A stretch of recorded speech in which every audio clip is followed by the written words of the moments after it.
Ma tulin siia Kohilasse mingi kiriku juurde. Mõtlesin, et kasutan siis head võimalust natukene rääkida, mis auto see on, miks auto mulle meeldib, mis selle autol viga on ja võib-olla siis, mis me kavatseme selle autoga tulevikus ära teha. Nagu te näete, siis ilus Kohila Pervel asuv kirik on siin ja auto parkisin sinna ja vaatame siis natuke seda kirikut ka lähemalt. Eesti Apostlik Õigeusu kirik. No võt, siuke kirik siis. Aga autost siis natuke lähemalt teadjamad juba saavad aru, et tegemist on Porsche 911-ga ja generatsiooniks siis 997. See konkreetne auto on siis 2005. aasta väljalase Carrera, baas Carrera ja tal on siis automaatkäigukast. 2005 aasta tähendab siis seda, et tegemist on 997.1 generatsiooni autoga, mis on siis põhimõtteliselt järgmine generatsioon minu eelmisele klassikule, mis oli siis 996.2. Põhimõtteliselt on nad üsna sarnased oma olemuselt, mootor on sama, 239 kilovatti ja peamine erinevus loomulikult on siis see välimus. Porsche tõi tagasi ümarad esituled ja ütleme nii, et üleüldse auto on saanud korraliku redisaini.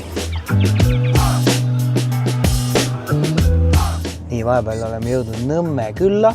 Siuke koht, oleme Nõmme kõrtsi ees. Auto läbisõit on 71 000 kilomeetrit. See on Jaapanis toodud eelmisel aastal ja Eestis olnud siis põhimõtteliselt kokku 1 aasta. See läbisõit on suure tõenäosusega õige, sest et Jaapanis tulevatel autodel tihtipeale on läbisõidud väikesed. Sellega käib kaasa ka üks väike miinus, et kui Saksast toodud autodel on suuremad läbisõidud ja Jaapanist toodud autodel on väiksemad läbisõidud, siis Saksamaalt toodud autode puhul on autosid hooldatud korralikumalt, õlivahetused ja muud säärased asjad on tehtud õigeaegselt. Jaapanist tulnud väikeste läbisõitudega autode puhul tihtipeale on hoolduse osa jäänud tähelepanuta ja nagu ma kuulsin ostueelses kontrollis, siis ei ole üldse haruldased juhtumid, kus 20 aastat vana auto on Jaapanist tulnud ja põhimõtteliselt kuna ta on iga aasta sõitnud nii vähe, ütleme, et ongi seal mingi 1000 kilomeetrit aastas läbi sõitnud, siis tihtipeale Jaapanis elavad omanikud arvavad, et kuna see läbisõit on nii väike, siis ei ole mõtet seda õli väga vahetada ja siis ongi olukord, kus 20 aastat vanal autol on võib-olla terve eluaja jooksul 4 või 5 korda ainult õli vahetatud. Lisaks on see auto oma olemuselt üsna lihtne, et väga madala spekiga, ei ole ei katuseluuki ega mingisuguseid uhkeid vidinaid ja kellasid ja vilesid siin. Väga lihtne ja loogiline. Istmesoojendused on, sportfunktsioon on täiesti olemas, saab autot jäigemaks ja saab autot sportlikumaks. Aknad need käivad ilusti elektriga üles alla, et selles mõttes kõik vajalikud asjad on olemas, aga suuremas osas on ta ikkagi üsna lihtne. Isegi püsikiirushoidjad näiteks ei ole, rääkimata mingisugustest parkimisanduritest või parkimiskaameratest. Ja loomulikult kõige olulisem, Sports Chrono pakett on peal, ehk siis ei ole seda veidrat tühja armatuurlauda, vaid on ikkagi Porschele omaselt siin väike kellakene. Siia on pandud siis mingisugune aftermarket Android auto, mis iganes süsteem. Kõige hullem isegi välja ei näe, aga loomulikult ideaalis tahaks siia siis panna PCCM Plus Entertainment Systemi, mida Porsche pakub siis oma klassik autodele.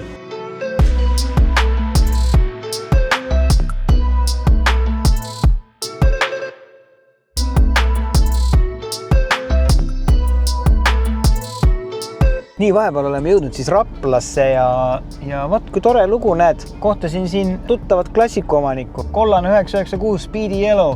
Haruldane auto Eestis näed. Ja laupäeval niimoodi sattusime koos siia Raplasse.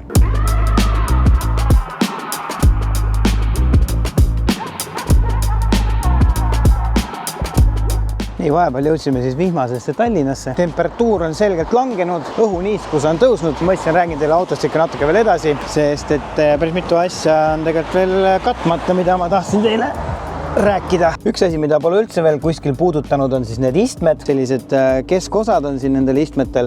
Need ei ole originaalid, need ei ole tehasest sellisena tulnud, need on modifitseeritud. Sellele vihjab võib-olla ka see, et taga on täiesti tavalised mustast nahast istmed. Ilmselt need keskosad võib-olla olid siis kas ei näinud nii head välja, et oli vaja natukene tuunida neid ja kõige lihtsam viis siis ilmselt neid nagu korda teha oli siis kollane riie siia panna. Iseenesest ma saan nagu aru sellest, mida siin on aetud, et siin on tegelikult ka need kollased vööd vööd, mis samamoodi ei ole tehasest tulnud, need on ka aftermarket. Ma saan nagu aru, et siin on seda kollase ja musta teemat nagu aetud, et natuke võib-olla pooleli jäänud. Et mul endal on sellega ka siuke 50-50, kas ma ajan nagu seda kollase musta teemat edasi, teen ta selliseks full Batmaniks või siis mõtlen mingi muu lahendus välja. Kust see kollase musta teema tuleb, on tegelikult see, et need kellad siin, eks ole, nagu te näete, siis siin autos on need valged. Ostueelses kontrolli lasime välja siis tehase nii-öelda spekki ja tehase spekis oli kirjas, et siin tegelikult peaksid olema kollased põhjad kelladel. Kahjuks neid kollased põhjasid siin ei ole. Saan aru, et need saaks siia tegelikult tehasest nagu panna ja see kõik läheks kokku umbes 5000 eurot maksma.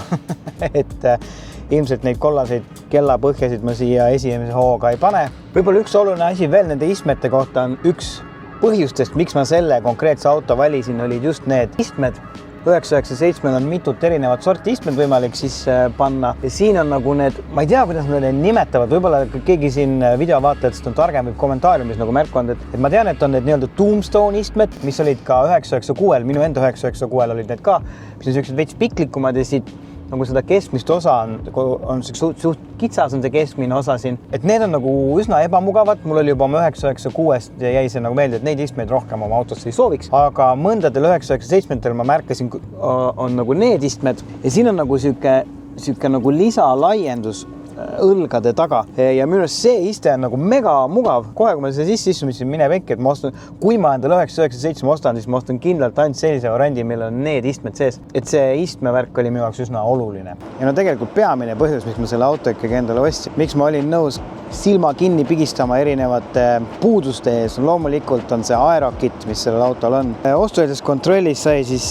selgeks tehtud, et teoorias peaks olema siis tegemist originaal aerokitiga. Sellele vihjab ka siis see, kuidas see aerokit siin auto küljes istub, et üldiselt need erinevad fake aerokitid, mis nendele autodele külge pannakse, on kohe kaugelt näha, et need on fake aerokitid, aga siit ikkagi on selge, et istub hästi. Need, kes võib-olla iga päev Porsche 911-dega kursis ei hoia, siis väike 911 Nerd Talk ka, et see on siis baas Carrera 911 997. See on selles mõttes tore aeg Porsche ajajoonel, et see konkreetne, nagu ma ütlesin, on 911 997 Carrera ehk siis baas Carrera. Ja sellel ajal, kui neid autosid tehti, oli Porschel siuke ülihea mõte, et nad andsid võimaluse tehasest siis autole külge spekkida kõige kangema versiooni aerokiti ehk siis GT3 nii-öelda välimuse. Ja täpselt sellega on siin siis tegemist. See on siis GT3 aerokitiga, originaal aerokitiga siis baas Carrera 911, mis minu meelest annab selle auto välimusele väga-väga palju juurde. Paar erinevust loomulikult GT3-ga on,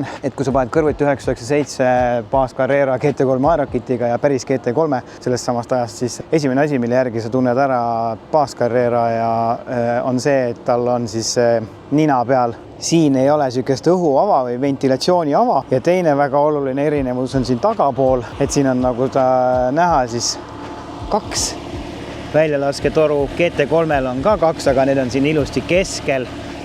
Et need on 2 põhiindikaatorit, mis annavad sulle mõista, et tegemist on siiski fake GT3-ga. Veel võib-olla üks huvitav asi, mis Porsche nördidele võib-olla korda läheb, on see, et baas Carrera ja Carrera S tulid siis nagu niinimetatud narrow padiga, ma ei tea, eesti keele tõlgituna siis kitsas. GT3 oli samamoodi narrow padik, et põhimõtteliselt see on kõige lähemal siis GT3-le oma olemuselt, sest näiteks Carrera 4S on wide body ja turbo on ka wide body, mis tähendab seda, et GT3 jupid nendele autodele peale ei lähe, küll aga sellele autole siin GT3 jupid peale lähevad. Enne kui päike päris looja ära läheb, siis ma tahtsin kiirelt rääkida paarist asjast, mis mind juba selle auto juures häirivad värske omanikuna. Loomulikult on siin mõned vead, põhimõtteliselt on siin siuke väike iluviga või mõlk, mida ma alguses nagu ei märganudki, aga tegelikult on see päevavalguses üsna nähtav. Siin samamoodi on siis ka siuke väike värvikahjustus, äär on aastate jooksul päevi näinud. Üks põhiasi, mis selle autoris on, ta võtab korralikult kütust, et päris tihti peab ikka käima tankimas. Põhimõtteliselt on ta range täpselt sama, mis minu Volvo EX30 täiselektrilise range ehk siis siuke 400 kilomeetrit. Parematel päevadel paarkümmend kilomeetrit rohkem, halvematel paarkümmend kilomeetrit vähem. Veel üks asi, ma sain teada, et ma mõtlesin, et see on lihtsalt odavate piduriklotside case, aga jõhkralt tuleb piduritolmu. Põhimõtteliselt auto pesulast väljudes siis 20 meetrit ja need väljad on uuesti sellised mustad piduritolmuga kaetud. Lihtsalt teadmiseks. Siin on naljakas asi, et siin on tühjus, eks ole. Tavaliselt on siia baasautodele pandud Carrera badge või siis 911. Ma ütlen ausalt, mulle vist nagu tühjus liiga palju isegi vist ei meeldi, et tegelikult tahaks siia panna originaal 911 badge'i. Ja üks asi võib-olla veel, mis selle auto juures on see, et selle konkreetse auto juures on see, et suurematel kiirustel, ütleme 110 alas, hakkab auto jõhkralt vibreerima ja võbisema. Ma loodan, et nende remonditöödega, mis mul selle autoga plaanis on, sellised vead saavad nagu parandatud, et võib-olla see lõtkamordis on näiteks üks asi, mille eemaldamisel võib-olla auto enam nii palju ei vibreeri. Ühesõnaga ja muud sellised pisemad asjad, mis loodetavasti siis korda saavad. Okei, läheb juba päris pimedaks ära siin, ma tõmban videole joone alla. Tänks, et vaatasite. Järgmine kord loodetavasti siis oleme juba Porsche esinduses ja hakkame päris töödega pihta. Teekond on alles alguses, nii et tänks, et vaatasite ja peace! Tähendab, paar asja on ikkagi veel, mida ma tahtsin näidata enne, kui ma selle videoga saan joone alla tõmmata. Porsche Chrono kell siin on ju. Põhimõtteliselt on siin kirjas 0000 ja peamiselt on see siis mõeldud ringiaegade salvestamiseks. Siin on siuke kang ja siis siit selle kella pealt on siis nagu need sekundid näha. Kui nüüd see funktsioon ei ole aktiveeritud, siis põhimõtteliselt peaks siin olema kellaaeg. Ja veits, kui ma uurisin, et miks siis ta seda ei näita, minu hüpotees on, et kuna siin sees on see aftermarket Android auto ja selle kella info tuleb konkreetselt sellest keskkonsoolist. Lihtsalt kuna see on aftermarket jupp, siis ta ei anna korrektselt siia kellale infot ja seda kella ei suuda siis kuvada. Ja minu väike hüpotees on, et kui me paneme siia siis see PCCM plussi, siis kõik läheb korda ja siia ilmub kellaaeg. Erinevaid pisikesi probleeme on siin autos loomulikult veel. Kes ära ei tunne, siis see on siis, ma ei tea, kuidas seda nimetada, aga siit pärit. Ei püsi siin kinni, lihtsalt kukub kogu aeg ära. Peeglikate on puudu. Ka näiteks. Väike asi, aga päris häiriv on, kui päike paistab silma, paned katte alla, põmm ja saab peegelpildiga näkku.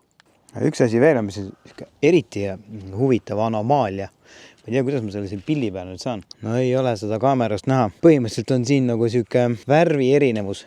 Nagu oleks siit värvitud mingi teise värviga. Et on küll musta värvi, aga siit jookseb nagu selgelt siuke joon.